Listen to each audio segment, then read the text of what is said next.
வணக்கம் நண்பர்களே.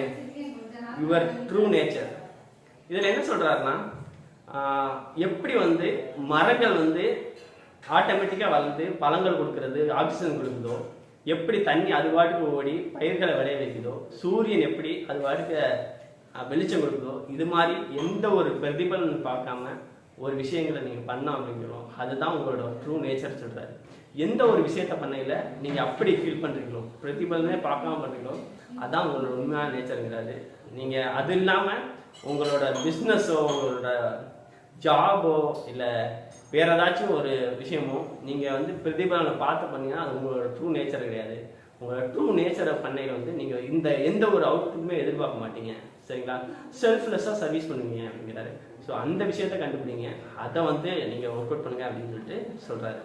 அதுக்கப்புறம் டெய்லி இதோட சேர்த்து எலெக்ஷனை பற்றியும் ஏதாச்சும் ஒரு இன்ஃபர்மேஷன் போடுறேன் அப்படின்னு சொல்லியிருந்தேன்.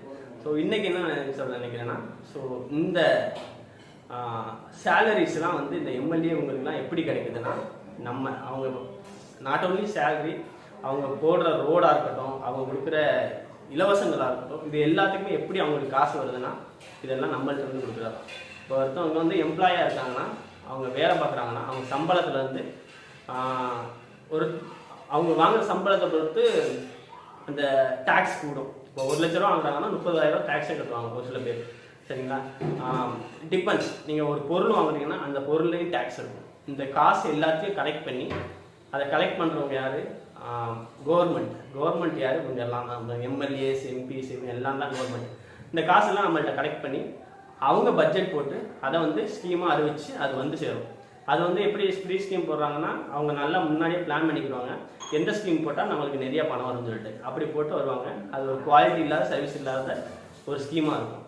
ஆனால் நம்ம ஒரு ப்ராப்பரான லீடரை தேர்ந்தெடுத்தோம்னா மொத்த ஸ்கீமும் நம்மளுக்கு சேரும். சரிங்களா? இப்போ உங்களுக்கு காசு கொடுக்குறாங்க ஃப்ரீயாக, இது மாதிரிலாம் போடுறாங்கன்னா அது எங்கே இம்பாக்ட் ஆகும்னா விலைவாசி ஏற்றம் தான். அந்த விலைவாசியை ஏற்றி அதில் காசை எடுத்து நம்மள்கிட்ட நம்ம இது மாதிரி கொடுப்பாங்க. ஸோ இதுதான் நடக்குது. சரிங்களா? அதில் யாருமே அவங்க கை காசை அவங்களுக்கு கொடுக்கல. இது அவங்களுக்கு ஒரு பிஸ்னஸை மாறிடுச்சு. முன்னாடி தான் அரசியல் சர்வீஸாக இருந்துச்சு, இப்போ பிஸ்னஸ் ஆயிடுச்சு. என்ன பண்ணுவாங்கன்னா, பிஸ்னஸ்க்கு இப்போ இன்வெஸ்ட் பண்ணுறாங்க. சரிங்களா? எலெக்ஷன் அப்போ இதை காசை பூரா பின்னாடி எடுத்துப்பாங்க. சரிங்களா? ஸோ இப்படி இருக்க லீடரை தேர்ந்தெடுக்காமல் உண்மையான ஒரு சர்வீஸ் பண்ணுற மைண்ட் செட் உள்ள ஒரு நல்ல லீடரை தேர்ந்தெடுங்க. அவங்களுக்கு ஓட் போட்டு ஜெயிக்குவீங்க. சரிங்களா? ஒரு நல்ல லீடரை தேர்ந்தெடுப்போம், ஒரு நல்ல சமுதாயத்தை உருவாக்குவோம். Thank you so much. Have wonderful day.